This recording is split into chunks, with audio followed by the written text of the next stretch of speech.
A Lexington hospital employee was carjacked early this morning while leaving work. Hear how police were able to quickly track down the suspect. A Kentucky clerk thinks he has found the solution to the conflict over clerks who are not issuing same-sex marriage licenses. He's pitching his idea to the governor. Clouds all around here in central, western, northern Kentucky. There's still a few spots of sunny skies down south, but the rain will start to pick up next couple of hours, and I'll show you that coming up. Tracking, alerting, protecting. This is WKYT News at Noon. Good afternoon from WKYT News at Noon. I'm Barbara Bailey. I'm Bill Bryant. Here's what's happening at noon. A Lexington man is behind bars here at midday, accused of carjacking a woman outside St. Joseph East Hospital. He threatened the victim and then took her off with her in the car. But she was finally able to fight him off and get away on Lyndhurst Drive. The suspect was arrested a short time later. WKYT's Hillary Thornton is live with more on where police were able to catch up with him. It's our top story at noon. Good afternoon. That victim says she was just leaving work here early this morning at St. Joseph East Hospital just off of Richmond Road when that man forced his way into her car, threatening her with a knife. She says from the hospital, he then drove to Lindenhurst Drive and forced her to ride along. When they got to Lindenhurst Drive, that is where officers say a struggle broke out between the two, and the victim was able to get away, running to nearby apartments for help. Lexington police say they then put out a description of the suspect to officers, and a short time later got a call from a security guard just down the road at Ashland Oil about a suspicious man who matched that description. Seen around some cars, numerous cars, maybe trying to get into vehicles or looking into vehicles and that kind of thing. So that tipped off the security guard at Ashland Oil. When they called very shortly after our initial call, we heard a similar description, so that gave the officers the information they needed. They wanted to go find that individual. They found him on foot, started speaking with him, and we identified him as the individuals involved. Now that man was arrested and initially charged with criminal trespassing. He is now being questioned by police, and they say charges of robbery and assault are likely to follow. Live in Lexington, Hillary Thornton, WKYT. Hillary, thank you. Police have not yet released the name of the man who was arrested. Well, where are all those nice summer days you would think we'd be having here in the middle of July? It's another day of wet weather out here in the bluegrass today. Spotty showers popping up, storms here and there. It looks like again this afternoon.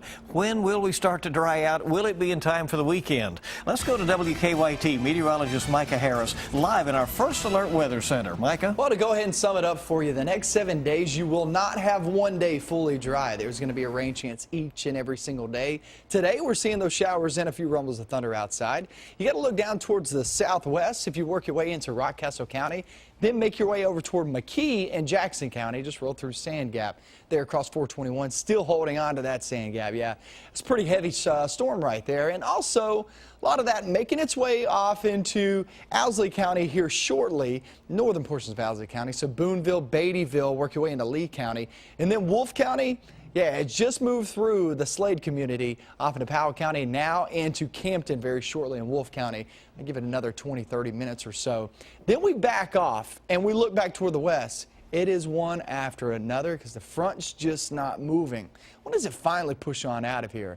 I'll have that in your latest forecast with your weekend in it coming up. Okay, look forward to that. Thank you, Micah. The Casey County Clerk is meeting with Governor Steve Beshear at this noon hour. Casey Davis is trying to convince the governor to call a special legislative session over issuing marriage licenses. It comes in the wake of the U.S. Supreme Court's decision to legalize gay marriage nationwide. Nearly 60 other county clerks are also in support of a special session.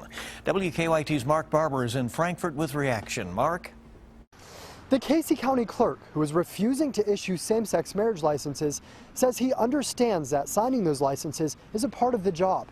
But since he and a handful of other county clerks say that job now violates their religious beliefs, he's asking the governor to take it out of their hands by making those licenses available online.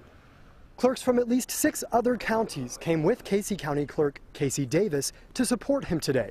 Davis tells us it's his goal that everyone is treated fairly and has the opportunity to live how they choose. He tells us that's why he's asking Governor Steve Beshear to make marriage licenses available on state websites. Davis says he knows how to make that happen as early as today. According to the Lawrence County Clerk, nearly half of the county clerks in Kentucky, 57 of 120, have sent a letter to the governor asking him to call a special session. This morning, a spokesperson for Beshear said he is standing by the statement that he made on Tuesday, which reads in part, quote, "There is no need to spend $60,000 a day of taxpayers' dollars calling a special session of the General Assembly." I don't think $60,000 a day is a drop in the bucket compared to what the cost could be in the future if we don't stand up for what we believe in today. Davis says he's pushing to get the marriage licenses online because for him, resigning is not an option. In Frankfort, Mark Barber, WKYT. Mark, thank you very much. And clerks from Letcher, Lawrence, Breathitt, Perry, Whitley, and Laurel counties all showed up to support Davis at the state capitol today. One eastern Kentucky couple's attempt to obtain a marriage license is getting national attention. Several online sites have picked up the story of David Moore and his partner. The pair had cameras rolling as they walked into the Rowan County Clerk's office to try to get a license. In the video, the couple is denied several times by people working in the office. In the wake of the same-sex marriage ruling by the Supreme Court, the clerk there, Kim Davis, elected not to grant marriage licenses to any couples to avoid granting them to same-sex couples. Law enforcement and some doctors in Kentucky are worried that pill mills shut down by legislation years ago are emerging again in the form of Suboxone clinics. A WKYT investigation into Suboxone clinics sent us to Breathitt County. The police chief in Jackson is concerned about the number of patients who line up before the St. John Newman's Clinic opens on days the doctor prescribed Suboxone. There have been fights and even a recent shooting in the parking lot. But do you like this happening at your physician's clinic? This is not the clinic, it's outside. We can't help it. It's on your property. We cannot control what people do. Tonight on WKYT News at 6, we investigate Suboxone clinics. Some say they save lives, others say they're being abused.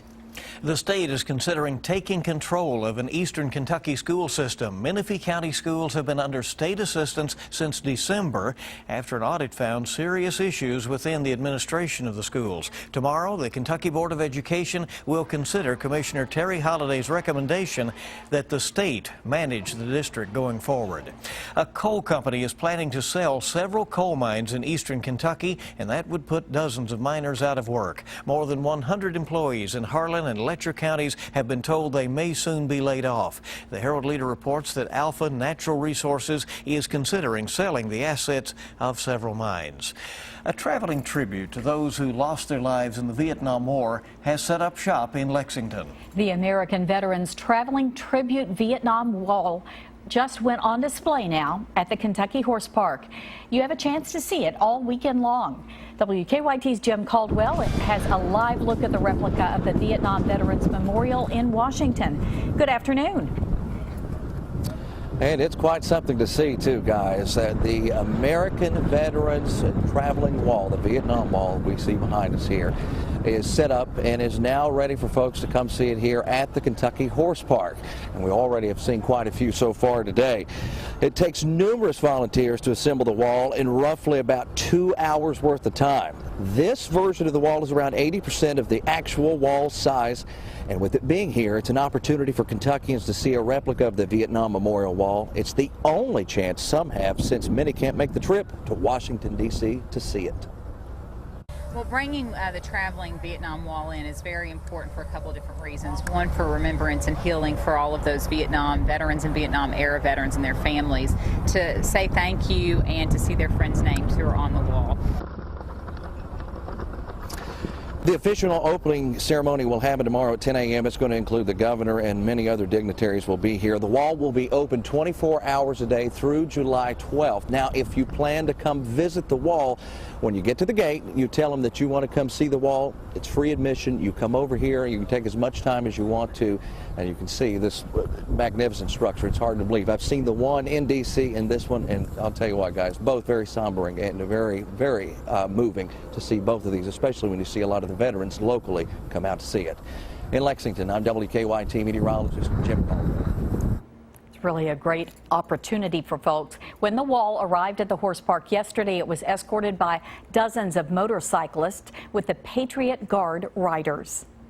Other news now, a bill to remove the Confederate flag from the South Carolina State House is now on its way to the governor's desk. It was passed by the State House early this morning. We'll have reaction to the controversial decision next on Kentucky's #1 midday news. Also ahead on WKYT, a children's hospital in Australia taken over by pirates, much to the delight of its young patients. We'll have more on Kentucky native Johnny Depp's surprise visit coming up on WKYT News at noon.